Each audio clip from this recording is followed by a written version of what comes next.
ini diceritakan, dibicarakan oleh orang bahwa Papua atau orang hitam atau kulit hitam itu identik dengan kekerasan. Untuk isu-isu yang sekarang terjadi tentang ada yang bilang OPM, KKB lah, sampai tingkatannya sekarang teroris. Ini kan? Karena waktu ketika kita hidup bermasyarakat, kita tidak lihat ada permusuhan itu. Nah, saya tidak tahu apa adanya ketidakadilan kah? Jadi kita tuh Pancasila. Satu paham ideologi yang paling terkenal di seluruh dunia yang bagus itu saya kira Pancasila. Pancasila saja ya. Jadi yang mengimplementasikan Pancasila secara keseluruhan. Saya bangga sih jadi orang Papua karena implementasikan Pancasila itu ada. Papua tidak melulu ribut, Papua tidak melulu keras. Dengan adanya penyelenggaraan PON ini bukan jadi ajang nih, ajang untuk mengembalikan pandangan atau mengembalikan kepercayaan orang masyarakat luas terhadap Papua. Terima kasih banyak untuk pemerintah Indonesia di era Pak Jokowi dengan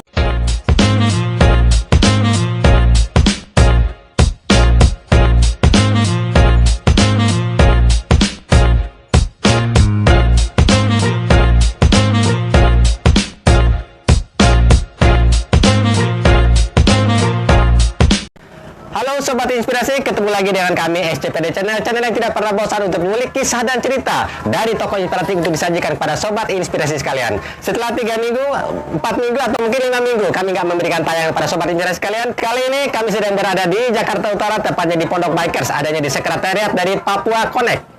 Pondok Bikers adalah salah satu unit usaha atau UMKM di bawah naungan Papua Connect. Untuk lebih jauh kita akan berbicara mengenai Papua Connect. Saya di sini udah kehadiran tamu-tamu istimewa tentunya, merupakan pengurus dari Papua Connect. Sebelum kita lanjutkan, saya ingin menunjukkan kepada Sobat Inspirasi kalian mengenai apa yang spesial yang tampil di dalam tampilan kami kali ini. Yang pertama, di tengah-tengah sini Sobat Inspirasi bisa melihat di sini ada buah pinang. Buah pinang, Bang ya, pinang. Terus ini siri yang saya tahu adalah daun yang dimakan, tapi ini adalah buahnya. Buah siri, lalu berikutnya ada kapur. Nah, di sebelah kanan saya ini abang yang sedang mengunyah-ngunyah, terlihat mengunyah sendirian ya. Ini sedang melakukan aktivitas apa kalau bahasa Papuanya? Makan pinang. Makan pinang, bahasa Papuanya apa bang? Ya, makan pinang. Makan pinang. Ngobrol nggak asik kalau kita nggak makan pinang. Ngobrol nggak asik kalau nggak makan pinang. Satu lagi yang spesial yang ada di Selempang, tas lempang dari kawan-kawan ini namanya apa bang? Noken Wamena. Noken Wamena. Noken Wamena ini adalah salah satu produk unggulan dari Papua yang saat ini sudah masuk di UNESCO ya, dicatat tahun 2014. Dari tahun 2014 tercatat sebagai warisan budaya Indonesia dari Papua. Khususnya dari Papua. Kita berikan ucapan selamat kepada Papua yang memiliki sesuatu yang sangat luar biasa tentunya. Baik, langsung saja kita perkenalkan dengan para pengurus, para penggawa dari Papua Connect. Yang pertama kita dari ujung dulu. Silakan memperkenalkan ini bang. Saya Dedi Fonataba. Nggak apa-apa, buka kacamata dulu biar kelihatan gantengnya sobat ya. Nggak apa-apa, lanjut. Hai semuanya, saya Dedi Fonataba sebagai Ketua Dewan Pembina dari PACE atau Papua Connect. Berikutnya yang rambutnya berbeda sendiri. Halo, saya Vera Paulete Lolong Ivory selaku Bendahara PACE. Bendahara? Ya, duitnya banyak sobat.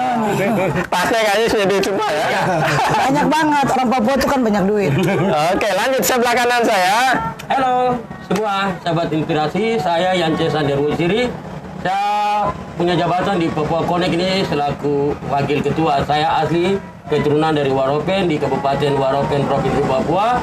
Tapi saya lahir dan dibesarkan di Jayapura, daerah Tabi, namanya dari wilayah adat Tabi. Dan sementara saya berdomisili di Jakarta Pusat. Oke, terima kasih abang-abang. Sobat Inspirasi, kalau Sobat Inspirasi menyimak tayangan kami beberapa minggu yang lalu bahwa kami menayangkan satu liputan di mana di situ berkumpul seluruh organisasi yang berasal dari Indonesia Timur. Salah satunya adalah PACE yang turut hadir waktu itu ya. Sobat Inspirasi kalau penasaran boleh di flashback lagi ke tayangan kami sebelumnya. Dan saat ini saya akan langsung berbincang mengenai Papua Connect itu sendiri seperti apa ya. Bang Dedi selaku Ketua Dewan Pembina dari PACE, bisa dijelaskan PACE itu apa dan apa sebenarnya yang dilakukan oleh PACE? Jadi PACE ini terbentuk dari akar rumput, pikiran-pikiran akar rumput atau kalau disebut anak-anak Papua diaspora yang pergaulannya akar rumput berarti di bawah. Betul. Di bawah, kalangan bawah. Jadi ke bawah. berbincang-bincang kita satu dan lain hal. Kita pengen membuat masyarakat Papua yang di perantauan atau Papua diaspora ini biar beda dengan yang selama ini diceritakan, dibicarakan orang-orang bahwa Papua atau orang hitam atau kulit hitam itu identik dengan kekerasan. Ya. Kerjanya yaitu debt collector, jaga tanah, segala macam kekerasan di ibu kota ini. Maka kami timbul inspirasi dari anak-anak Papua generasi sekarang ya, generasi sekarang, untuk membuat suatu perkumpulan yang dinamakan oleh Papua Connect dan mengoneksi semua orang Papua di rantau.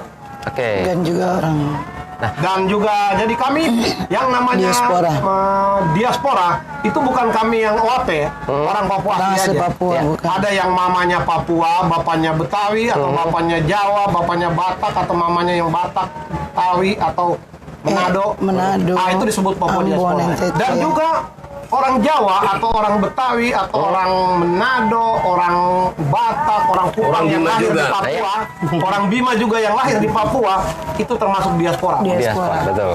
Sejak dia kecil sampai SMA sampai kuliah di Jepang, itu kami menganggap dalam dia golongan sebagai diaspora. Baik, Bang Deddy, saya tertarik tadi dengan salah satu statementnya yang menyatakan bahwa ada keinginan dari Papua Connect ini untuk merubah image yang selama ini mungkin Sobat Imigrasi juga merasa bahwa selama ini kalau kita memandang ke Papua ada sesuatu hal yang mungkin akhirnya tanda kutip dalam arti seperti yang tadi Abang sampaikan, image-nya kental dengan yang keras-keras, debt collector dan lain sebagainya gitu ya.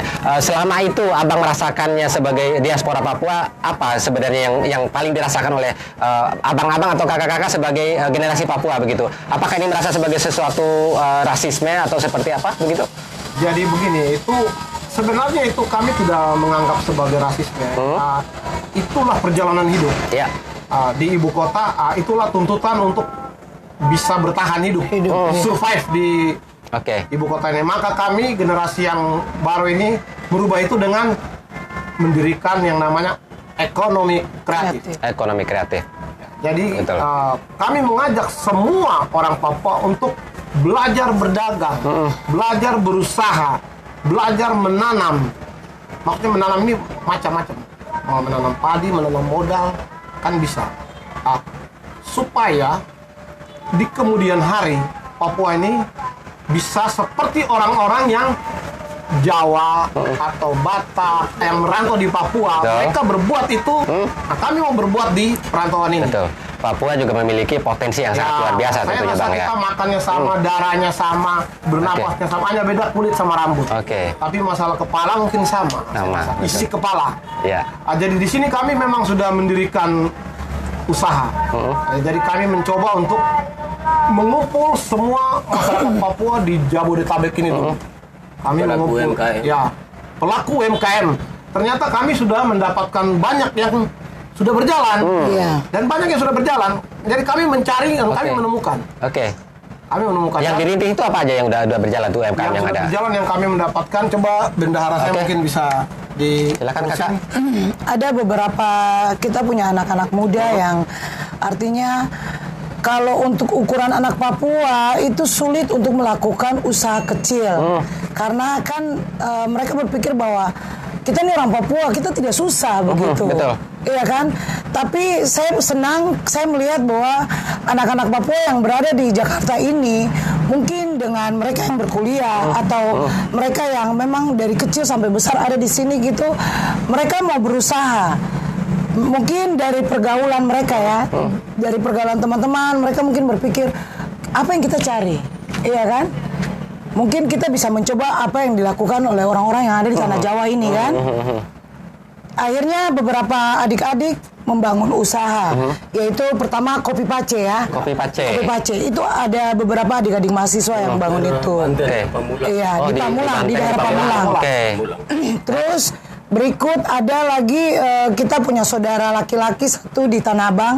Dia bikin mie ayam. Mie ayam. Iya, seorang Oke. Papua yang bisa bikin, artinya dia mau, Mie ayam. dia mau melakukan menjual mie ayam tanpa malu-malu ya. Tanpa takut dengan stigma tahu yang- kita orang timur Ya, lah ya, ya, betul. pasti punya Jaim, pribadi jaim yang lah gitu, jaim. jaim gitu. Ngapain saya mau jualan, iya kan? Mendingan saya duduk-duduk nongkrong kayak di atrium, bener nggak? Betul. Terus ada lagi satu saudara perempuan di Kalibaru, Kalibaru? di Senen Kalibaru, Mas Kalibaru, dia buka Kelurahan mie Timur. ambai. Mie ambai. Iya, Oke. mie ayam tapi namanya tuh nama satu daerah di, Ambai itu daerah. iya, Daerahnya saya. itu Ya, di punya Serui, pembina. Daerah itu daerahnya Oke. pembina. Baik. Ah, pulau ya. Terus kemudian ada lagi kita punya anak-anak muda yang mereka sebenarnya orang entertain ya, beberapa artis Papanari juga. dan mungkin karena dengan PPKN dengan situasi yang sekarang terjadi ini ya, akhirnya mereka patah setir ya, mereka Banting buat setir ya? banting setir, mereka buat usaha ikan bakar. Itu di daerah Tebet. Di daerah Tebet. Iya, itu di daerah Tebet. Nah, terus kemudian juga kami sendiri Papua Connect ini kami punya ada beberapa UMKM ya, seperti meja ban yang ada di sebelah sana, kursi ban, Oke. itu UMKM kita. Baik. Terus ada juga kita buat kaos-kaos yang memang merchandise yang kita sudah supply ke Papua, Papua Barat, ya dan sekitarnya lah ya. Oke. Terus kami juga sudah pakai sendiri, sudah jual juga di Jakarta ini. Ya. Terus kayaknya masih banyak lagi sebenarnya rencana-rencana kita ya, usaha-usaha kita. Siapa ikan asin tuh? Oh iya, ada ikan asin juga. Terus ada juga kita sebenarnya supply ikan dari Sorong. Terus kita jual di sini, gitu. Jadi kita marketkan di sini. Bendahara sendiri kan. Iya. Saya sendiri. Ibu bendahara sendiri, penjual, pedagang. Bahkan saya di Pondok Biker sini. Ya. UMKM dari Dan Papua. kami juga buat makanan khas timur, yaitu Oke. papeda. Dari semua unit usaha tadi yang dijelaskan, ada nggak sesuatu hal yang unik yang ditonjolkan bahwa oh ini dari Papua begitu, yang menjadi ciri khasnya? Iya. Apa secara umum saja begitu? Yang dari ciri khasnya Papua. Ya, tempat ini ya, Pondok Oke. Bekes ini membuat masakan ciri khas Papua yaitu papeda ikan bakar. Jadi sobat inspirasi yang berminat untuk mencobakan papeda dari Jadi Papua kalau silakan yang datang berminat, ya. silakan makan di sini. Papeda, kuah kuning, dada tuna dan rahang tuna. Adanya di Pondok Bikers Jakarta Adanya di Utara Pondok ya. Bekes, Jakarta Utara. Baik. Nah, dari sekian banyak unit usaha juga tadi yang dijalankan, saya ingin nanyakan juga bagaimana tingkat penerimaan masyarakat Jakarta pada umumnya terhadap unit usaha atau ya ini kan jelas-jelas kita ini dari Papua, dari timur nih, kita ingin menjual sesuatu, melakukan sesuatu hal yang positif gitu ya. Iya. Bagaimana tingkat penerimaan masyarakat di sini pada umumnya begitu? Ya mereka sih senang. Senang, ya? Mereka bangga kalau ada Papua mau rubah image. Iya. Ini kan kita Setuju, merubah sobat. image Betul. dengan berdagang. Iya. Jadi positif. Jadi kemarin Betul. yang mereka kurang begitu akur yang kita mungkin beberapa tahun lalu yang kurang dekat sama orang Papua dengan Nah, apa segala itu dia maksud macam. saya. Tapi sekarang puji Tuhan alhamdulillah mereka bisa bersinergi dengan Iya. kita. Antara lain mungkin dengan ada ormas-ormas lain yang dari daerah FBR. FBR. Iya di Jakarta Forum Utara. Betawi Rembuk Iya, ya. Forum Iya, Beta- ada Batak. lagi PBB Pemerintah Bersatu yang sangat kental juga nih kerabat sama mereka aja. Iya. Puji Tuhan alhamdulillah kedepannya Indonesia akan maju melalui ormas-ormas Iya, ini juga kita ormas-ormas, akan iya. bersinergi terus. Gitu. Itu juga pun antusias dari masyarakat yang ada di kota Jakarta. Iya. Papua Connect tentunya berharap bisa mengkoneksikan seluruh diaspora yang ada di Jakarta ini. Iya. Dari Pace sendiri nih, secara pusat berarti ada di sini. Ada cabang di tempat atau di mana saja kah itu? Nanti coba Arif, wakil saya. Pak Wakil Ketua, silakan. Ya, jadi kalau Papua Connect itu sendiri karena kita ini strukturnya tidak struktural secara organisasi seperti yang lain. Ini uniknya Papua Connect ini. Jadi kita sistemnya mengkoneksikan. Ya. Jadi kita di sini punya ormas-ormas lain pendukung kita itu seperti yang namanya Forum Papua juga yang ada di Kelapa Gading itu namanya Kompak. Komunitas ya. Papua Kelapa Gading itu di Jakarta Utara. Oke.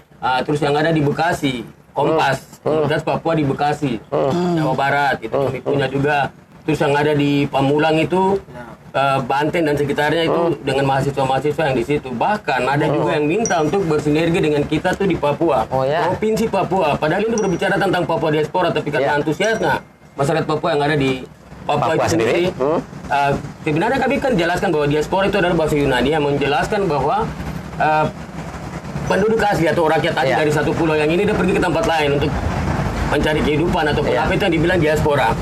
Tetapi kami tidak menutup kemungkinan karena arti kata daripada konektivitas itu mengkoneksikan. Jadi makanya kami tetap bersinergi dengan yang ada di Papua dengan membuka sel-sel. Itu kami bilang Papua Connect Cell yang ada di sini. Bahkan rencana kami ke depannya ini pasti sampai di luar negeri juga itu di diaspora kami Papua. Mengumpulkan orang Papua di luar tanah Papua itu sendiri.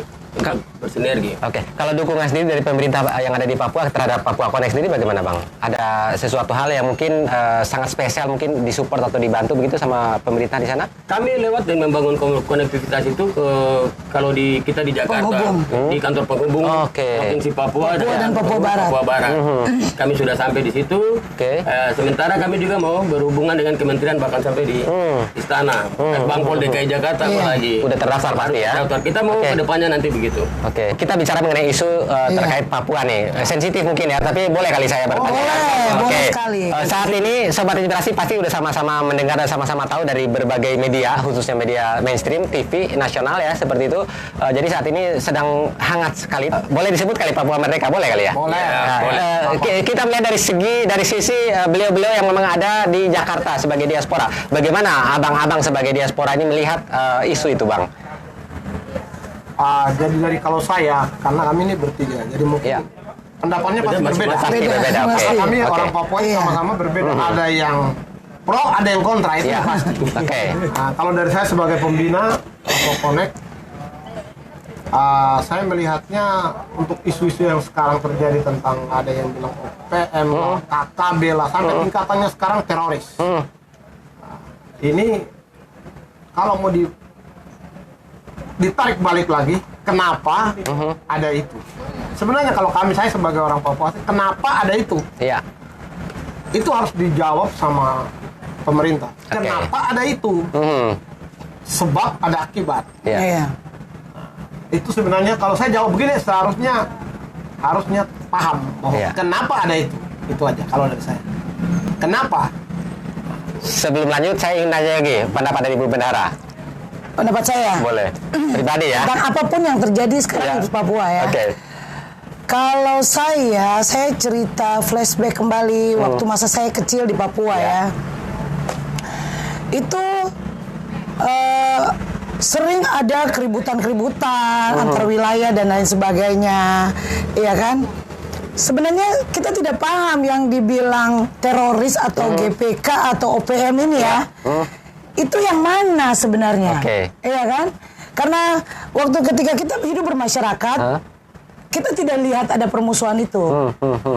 Nah, saya tidak tahu apa adanya ketidakadilan kah, atau kecemburuan sosial kah, iya kan? Tapi yang pasti ya, untuk kita generasi sekarang ini, kita udah capek. Kita udah capek dengan isu-isu itu, gitu loh. Artinya saya tidak tahu ini diciptakan oleh tercipta, ngerti ya? Diciptakan atau ini tercipta, gitu loh. Kondisikan lah. Gitu loh. Jadi untuk kami untuk orang Papua sendiri, jiwa hati saya cuma hanya mau minta untuk pemerintah bahwa cukup sudah ya. Cukup sudah. Kami sudah capek. Kami mau generasi kami tuh berkembang dengan didikan yang baik, yang sehat pola pikirnya. Cukup dengan memikirkan hal-hal yang nanti mengotori cara berpikir mereka. Jadi sudahlah, mari sama-sama membangun lah. Membangun pola pikir, membangun raga ya. Terus stop dengan hal-hal yang berbau politik lah. Siap. Seperti itu aja. Baik, kalau abang gimana bang? Kalau saya melihat isu sosial Papua ini ada dua sisi, karena saya hidup di dua sisi itu. Bukan kayak amfibi juga hidup di darat dan laut, bukan. Tapi dua sisi ini yang saya lihat, pertama saya hidup di zaman Orba, itu masih pendidikan dasar saya zaman Orba. Gak ada tuh yang teriak-teriak merdeka, lu ngomong salah pak masuk. Ngomong salah pak masuk. Tapi ada doktrin dari kakek bahwa kita harus merdeka bebas sendiri. Itu mengenai cerita-cerita. Saya kira kita nggak bisa tutup-tutupin itu. Medsos ini sudah sekarang zaman udah makin canggih. Kita nggak bisa tutup-tutupin mana yang benar dan mana yang tidak. Kembali kepada keputusan Tuhan. Kalau dia bilang ya, MM. Bukan mabuk-mabuk, merdeka. Itu aja. Saya kira mabuk-mabuk. Yang hidup di dalam kebebasan pers, dalam kebebasan orang berkomunikasi dan mengkulat aspirasi dengan apa segala macam yang dilindungi di dalam undang-undang. Kembali kita berbicara itu, tapi kita kembali lihat bagaimana apa integrasi yang diperjuangkan oleh pendahulu kita dengan apa segala macam. Yang penting tuh kita kembali lagi ke pribadi masing-masing. Terus kepada pemerintah juga bagaimana mensejahterakan manusia itu yang seperti model apa, karena kita berdiri di atas 5 dasar nih. Ketuhanan, kemanusiaan, keadilan, persatuan, sampai terakhir kan keadilan ini. Pancasila ya. Kita kembali ke Pancasila. Back to the basic. Basic kita tuh Pancasila. Satu paham ideologi yang paling terkenal di seluruh dunia yang bagus itu saya kira Pancasila. Pancasila saja ya. Jadi yang mengimplementasikan Pancasila secara keseluruhan, saya bangga sih jadi orang Papua karena implementasikan Pancasila itu ada di tempat saya. Gitu aja teman-teman, kira-kira dari saya. Baik, kita sama-sama lihat ya. Akhirnya kan saat ini yang terjadi adalah yang muncul di media adalah tindak kekerasan yang terjadi begitu ya. Iya betul. Nah secara ini nih, saya ingin dengar deh suara abang sebagai orang Papua nih. Ini kan di sana kemarin terakhir ada terjadi kasus apa namanya itu pembunuhan terhadap aparat, terhadap kawan-kawan dari kesehatan begitu ya. Bagaimana abang melihat sisi sini nih? Bukan untuk menjustifikasi, tapi secara kemanusiaan aja saya ingin mengungkit rasa kemanusiaan itu. Bagaimana abang memandangnya begitu? Kejadian itu sangat menyayangkan, sangat disayangkan bahwa bisa terjadi begitu dalam sistem pengamanan. Sebenarnya tidak boleh terjadi. Betul. Negara ini adalah rumah kami. NKRI harga mati. Di dalam rumah itu ada keluarga, berarti rumah itu keluarga.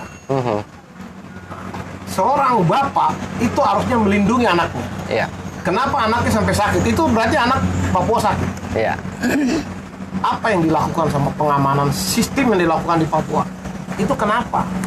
Kok bisa terjadi? Sedangkan sistemnya sudah dibentuk pengamanan. Kenapa terjadi? Ini kan harus direview oleh para ahli keamanan kita. Harus bisa mencegah.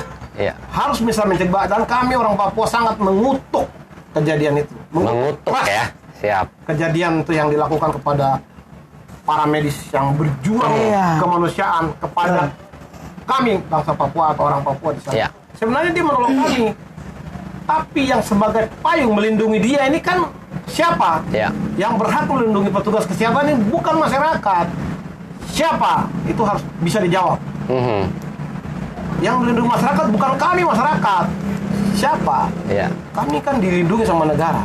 Kenapa itu bisa terjadi? Saya sebagai pembina dari Papua Connect, saya harus tanya, kenapa bisa terjadi? Sistem apa yang dipakai di Papua? Kok tidak pernah aman?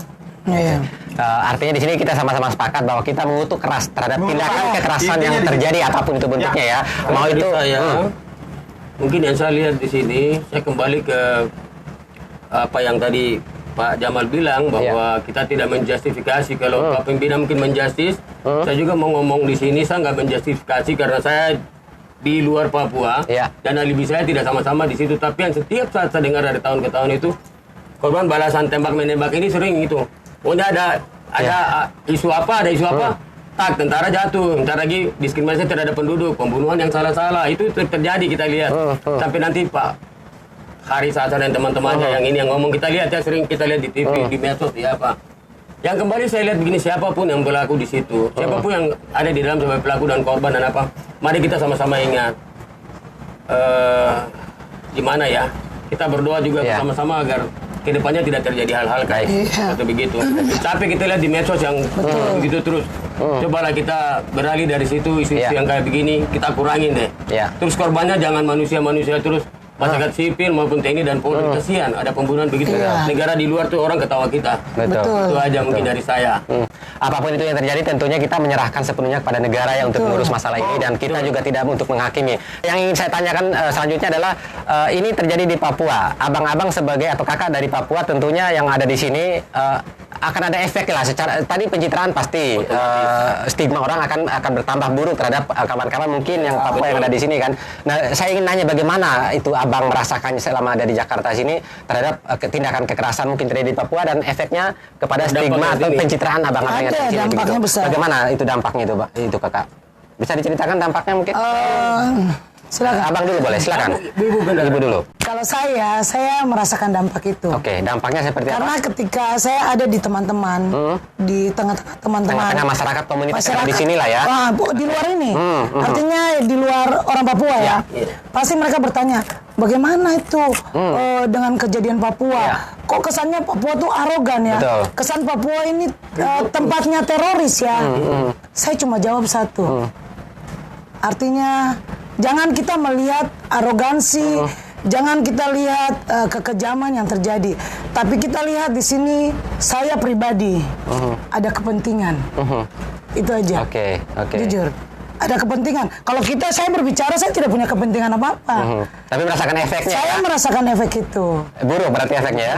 Buruk lah buat kami orang Papua yang ada di kota Jakarta ini. Pak kita Sangat Pimpinan buruk. kita merasakan buruk juga ke efeknya terhadap apa yang terjadi di Papua dengan kawan-kawan di sini? Buruk dengan stigma yang di media sosial itu. Itu sangat buruk. Saya rasakan jadi malu sendiri. Iya. Kok bisa nggak aman? Jadi sebenarnya itu menghambat pembangunan di Papua. Betul. Jadi investor mau masuk ke Papua Takut ya. Iya. ribut terus. Betul. Ada teroris, ada KKB.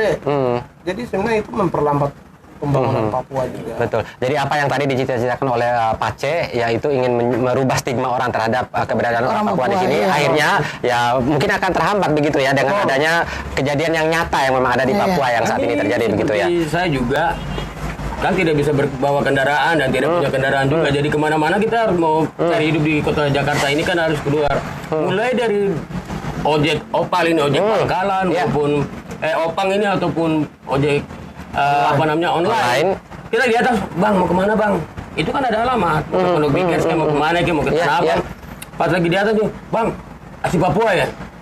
Ya dia kan kenal dari Noken, kan itu orang Papua. Jadi di sini dia udah tahu nih karena perkembangan apa teknologi dan lewat medsos juga kan.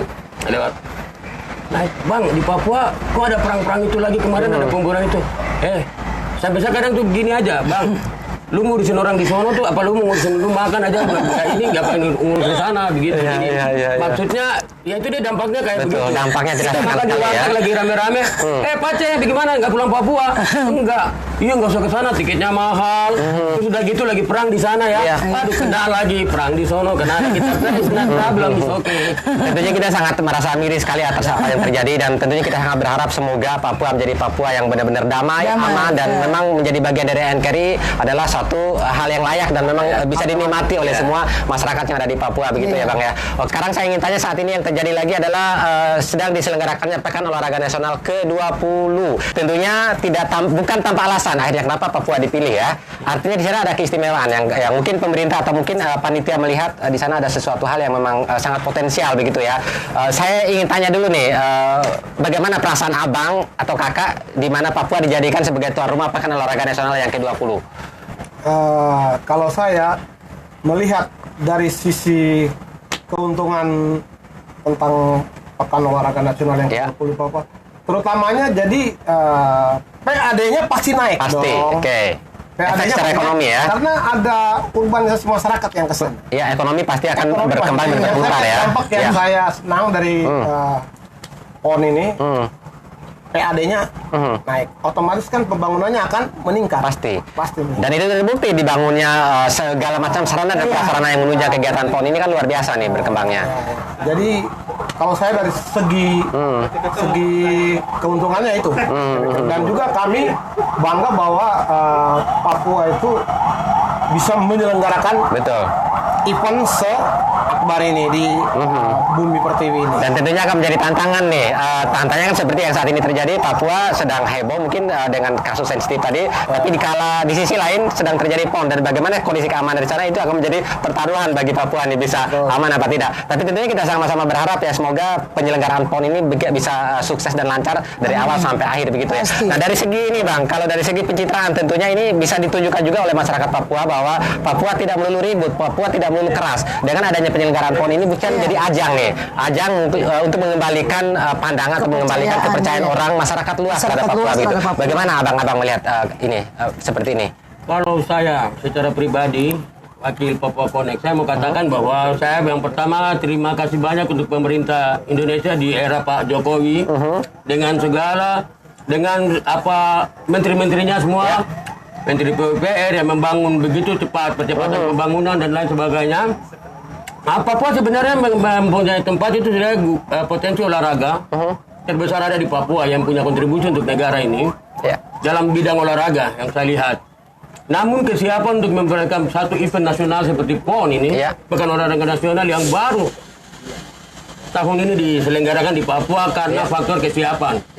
Kesiapan itu kita tidak bisa membuat event yang besar tanpa kesiapan. Betul. Tapi saya melihat di sini bahwa Presiden Jokowi dan stafnya dan semua menteri-menterinya ini membuat satu kesepakatan dan pemerintah Provinsi Papua setelah berawal dari selesainya PON di Jawa Barat, dialihkanlah dari Pak Gubernur Jawa Barat kepada Pak Lukas NMB.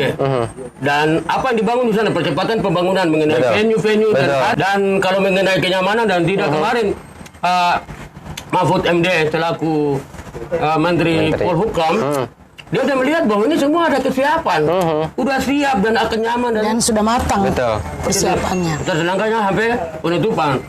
Dan hari ini pun Panglima TNI dan Kapolri berkantor di Papua. Presiden pun ada di Papua dan besok dia akan menjalankan perjalanan ke Papua Barat juga. Luar biasa. Puji Tuhan, syukur alhamdulillah luar biasa Papua diberkati dengan di tahun ini dengan pembukaan PON yang terjadi di Papua ini.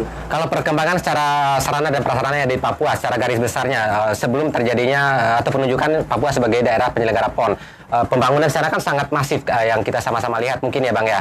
Jadi pembangunan jalannya sangat luar biasa, terus sarana dan prasarana lain juga sangat luar biasa. Ini merupakan bentuk ataupun perhatian dari pemerintah di mana ingin menunjukkan bahwa memang Papua adalah tempat yang sangat layak untuk dikembangkan untuk sejajar dengan daerah lain begitu ya Bang ya. Kurang lebih begitu. Tergantung rezim yang memimpin aja. Tergantung rezim yang memimpin. Yang lain yang selek dan itu tidak.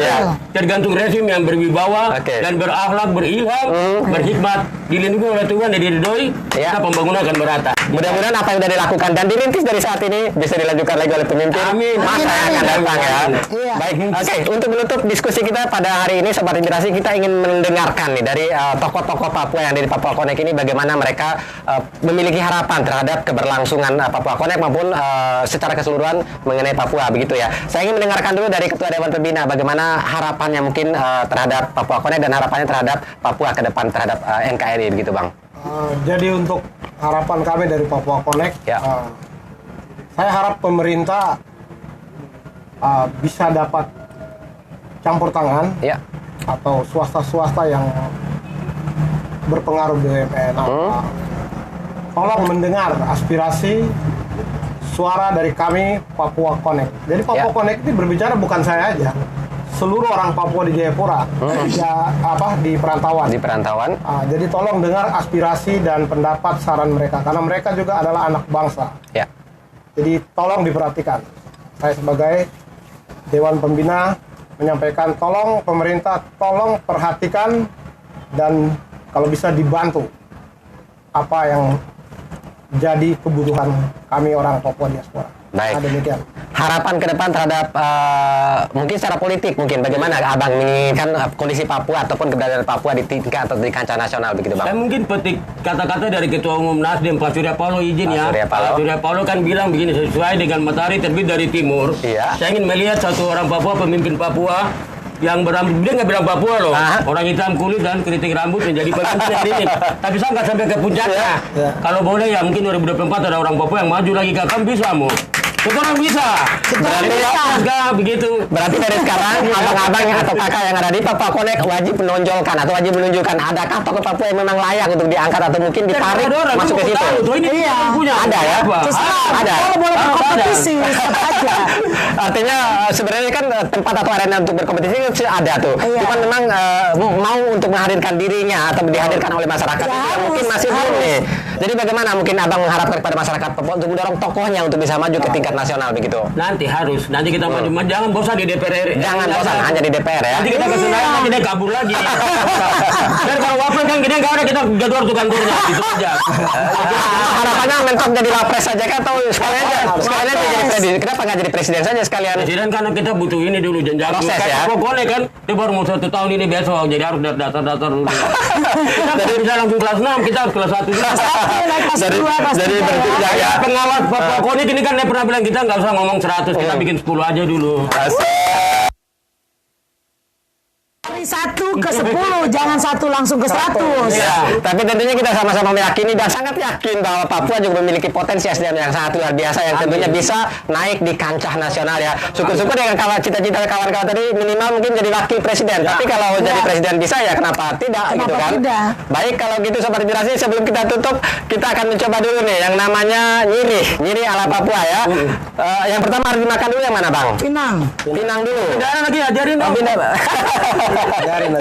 Bagaimana rasanya Sobat ya? Ini pinang. Pinang ya, baik saya coba satu. Ini Siri ya. Dan ini ambil bijinya ya. Coba. Saya ambil bijinya Sobat ya. 1 NB dulu. 1 NB apa Bang? Ini sudah Kalau lagi ini mabuk nggak apa-apa, saya nggak tanggung jawab Pak Jamal. Bisa Bang. Sama yang ini. Dia tidak mau dikit-dikit. Oh ya nggak apa-apa. Oh ya. Tapi akhirnya bisa. Pak produser gimana nih, bisa takut saya mabuk nggak bisa nyetir pulang? Enggak ya. Oke, saya coba ya. Kulitnya lagi. Itu. Ada pengalaman dulu baru makan. Anda makan. Tapi foto sini dong. Kasih itu. Makan pakai kulit sama kulitnya. Makan sama kulit. Taruh Pak pimpinan lagi ada. Iya, lagi. Aja udah jadi di Banten nggak makan. Digigit semua. Yang bawa Banten. Luar biasa, keren. Digigit semua. Tempat buang ludah. Buang ludah itu dibuang ludah di mana? Di hati aja. Luar biasa. buang ludah dalam hati. Ini airnya ditelan nggak Bang? Telan aja. Cepet banget. Daripada pengawas kasih bir, mendingan minum aja ini obat pinang. Dia buat buang ludah pinangnya situ. Ini baru pinang, belum masuk ke sini ya. Ini kapur dulu taruh di tangan. Buang di sini. Airnya ditelan. Air ini dari Jangan pinang. dibuang sini. Buang situ. Masukin buang. Maaf ya. Iya. Salah. Ini kapur.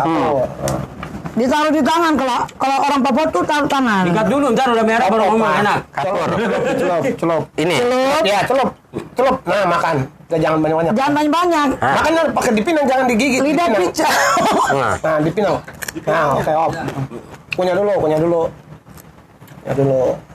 Rasanya ada sesuatu hal yang asas, ada rasa-rasa kayak pedas gitu ya. Getir ya. Getir.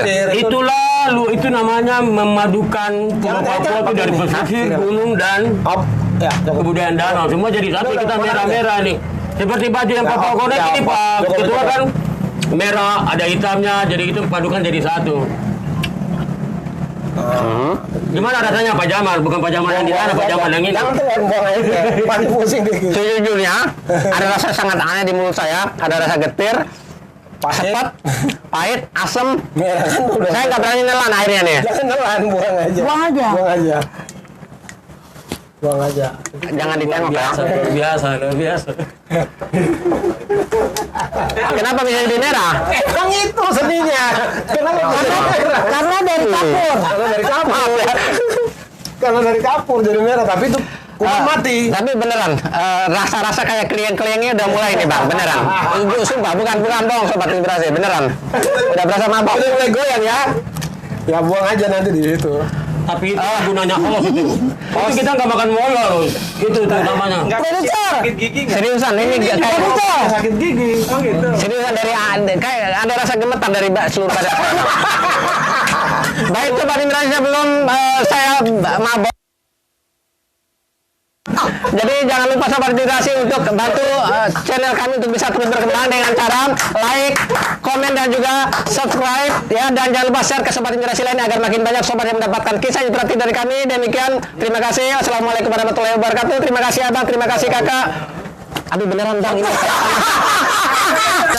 Baik saudara-saudara, mending kita mabuk asmara daripada mabuk pinang, karena mabuk pinang lihatlah susah korbannya. Kalau mau bekas marah. Kalau mau bekas marah lihat nih kayak empat pimpinan. Sejujurnya ini aku masih berasa keliang-keliang muter-muter. Oh, ini langsung di live aja begini. Oke, Sobat Inspirasi, pengalaman yang sangat luar biasa. Saya cobain makan sini dan sampai sekarang efeknya masih mabok. Setelah tadi saya terjungkal di belakang ya. Tanpa dikasih tahu tadi sebenarnya efeknya separah ini ya. Dipikir hanya maboknya ringan ya. Jadi agak keblinger nanti saya nih. Oke Bang, saya ingin melihat atau ingin memperkenalkan juga pada Sobat Inspirasi dari Papua Connect ini siapa sih ketua Papua Connect itu sendiri. Bisa dipanggilkan Bang ya. Oke Sobat Inspirasi, ini kita udah berkumpul lebih banyak lagi dari yang tadi kita melakukan podcast. Di sini udah ada Pak Ketua dari Papua Connect dan juga ada Ketua Dewan Pengawasnya ya. Saya ingin minta kepada beliau berdua nih untuk memperkenalkan diri dulu nih. Pak Ketua silakan diperkenalkan diri dulu kepada Sobat Ya, Inspirasi. halo, saya Jova Patai, Ya. selaku Ketua Umum dari Papua Connect sendiri. Nah, kebetulan nih hari ini kita ada podcast ya, Ya. mengenai apa? Mungkin membahas tentang PON juga ya. PON, Tadi Papua Connect. saya ada dengar itu. Mohon maaf ini saya hari ini ada terlambat sedikit, Ya. jadi mungkin diwakili oleh teman-teman dengan kita punya pembina, Ya. dengan kita punya bendahara dan Pak Wakil Ketua Umum Papua Connect sendiri. Mantap. Luar biasa. Ya, Pak Pengawas mungkin bisa 1-2 kata. Ya, Nah, ini Pak Pengawasnya nih. selamat siang. Silakan. Saya kebetulan pengawas dari Papua Connect. Terima kasih juga buat kehadiran teman-teman dari SJPD ya. Ya. Ya, atas mau datang juga ke kantor sekretariat kami Papua Connect di Jakarta Utara ya. Ya. Mungkin bisa lebih sering-sering aja mengekspos kita Papua Ya. Connect supaya lebih mendunia gitu. Jangan hanya di wilayah Indonesia aja. Mungkin itu aja dari saya. Pak Ketua, selaku ketua, dalam mengakomodir banyak orang, banyak masyarakat diaspora yang mungkin saat ini ada di Jakarta, diaspora Ya, dari diaspora. Papua, apa kendala yang paling besar yang Abang rasakan dalam menghimpun mereka yang menjadi satu begitu Bang? Mungkin karena banyaknya karakter yang kita Karakter yang hadapi. paling susah Maksudnya kan disatukan. manusia ini kan berbeda-beda karakter. Ya. Ada yang ada yang keras, ada Ya. yang lembut, ada yang memahami, Ya. dan banyak juga yang awal-awal kita masuk itu kita kan seperti kalau di sini bilang belusukan ya. Iya. Belusukan. Kita datang ke kantong-kantong Papua yang ada di Jabodetabek. Pokoknya dari Jakarta, Tangerang, Ya. Depok, Bogor, Pamulang, Bekasi, sampai terakhir kita juga ada ke pesantrennya orang Papua. Oke. Nah, jadi kita sebenarnya kenapa kita kasih nama Papua Connect karena bukan cuma mempersatukan tapi kita juga mengkoneksikan sih sebenarnya supaya kantong-kantong yang terputus yang mungkin kita tahu bahwa Papua ini terintegrasi ke dalam Indonesia ini tahun 60-an ya. Ya, betul. Tahun 63, 64 dan kita percaya bahwa semenjak terintegrasi itu orang Papua banyak nih migrasi ke Pulau Jawa sini. Dan mungkin juga banyak yang terputus punya anak-anak tapi Ya. orang tuanya pulang ke Papua. Tapi anak-anaknya tinggal di sini dan banyak dari mereka tuh yang mereka punya marga, mereka tetap mempertahankan, mereka punya kultur sebagai orang Papua. Walaupun mungkin banyak yang orang tuanya mungkin sudah meninggal ya toh. Nah, oleh karena itu kita buatlah satu Wadah, satu wadah gitu. Organ. Satu organ itu terus kita namakan kita ini sebagai diaspora. Artinya Papua yang di luar tanah Papua. Pengertian dari diaspora sendiri adalah orang-orang yang sudah keluar dan sudah bertumbuh di luar tanah mereka sendiri, daerah mereka sendiri. Dan ya itu dah kendalanya seperti itu. Kita susah. Kita susah untuk awal-awal ya. Tapi sekarang ini banyak sekali yang menghubungi kami bahwa kayak contoh di Surabaya, di Semarang, ya memang keterbatasan kita juga banyak juga. Gubernur pertama. Oh iya, itu juga sampai gubernur pertama Papua ya, dia punya anak-anak juga banyak tumbuh di sini, Pak Eliezer Bonai. Waktu masa gubernur masa transisi sih sebenarnya dari mungkin dari Belanda kita mau masuk ke Indonesia ya masa transisi. Hindia Belanda mau ke Republik Indonesia. Gitu. Gubernur pertama anak-anaknya banyak di Bogor, kita ketemu mereka juga. Jadi gitu. Pak Pengawas, kita dari Indonesia Timur, Papua khususnya dalam hal ini, identik tadi seperti kata pembina, identik dengan suatu hal yang keras-keras begitu ya. Bisa diceritakan nggak sih seberapa sering terjadi tindak kekerasan yang mungkin terjadi atas mungkin dasar kedaerahan begitu dan bagaimana mungkin Abang pengawas mungkin dari Papua Connect bisa mengatasi masalah ini, mungkin mengeliminasi atau mungkin menghindari supaya tidak terjadi begitu. Baik, kalau kita bicara tentang daerah Indonesia Timur khususnya ya. Kalau kita bicara tentang kultur budaya dari wilayah Indonesia Timur itu, kita tidak bisa berbicara bahwa mereka memang lemah lembut. Karena dari iklim geografis di sana juga memang kita sudah terbiasa dengan Keras bawaan ya. Yes, itu dia. Makanya kita orang kulit hitam kita nggak ngomong aja orang sudah tahu. Betul. Apalagi kita bicara ya mungkin supaya mungkin dari daerah-daerah lain juga bisa memahami ya. Sebenarnya jangan melihat seseorang juga dari luarnya. Betul, jangan lihat dari kulit Betul, bahwa kita juga orang Indonesia Timur juga punya hati yang lemah lembut. Ya, jangan biarkan juga kita seolah-olah tercipta menjadi daerah yang begitu keras karena mungkin dari sisi pekerjaan ataupun juga dari hal-hal dari suara. Tapi sebenarnya kita juga orang Indonesia Timur itu sendiri tidak mau juga dikategorikan sebagai wilayah yang cukup keras. Iya, betul. Karena memang sudah ya itu dia ada kultur dan budayanya aja. Menurut saya sih itu. Berarti menjadi PR bersama dari Papua Connect nih untuk menghapus stigma bahwa kita dari timur identik dengan keras. Dan mudah-mudahan apa yang diinginkan, apa yang dicita-citakan dan bahkan apa yang sudah dilakukan sekarang ini nih benar-benar bisa menjadikan ya Papua khususnya wilayah Indonesia Timur bukan lagi sebatas memang daerah yang dianggap sebagai daerah yang keras begitu ya. Papua diaspora, Kita orang bisa. Papua diaspora, Kita orang bisa. Papua diaspora, Kita orang bisa. luar biasa. Kira-kira seperti itu.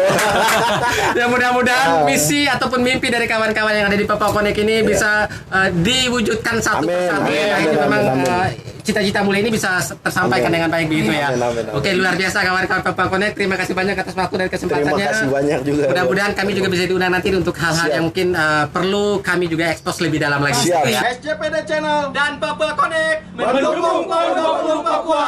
Torang bisa. Orang bisa. Keren. Terakhir, ini terakhir ya.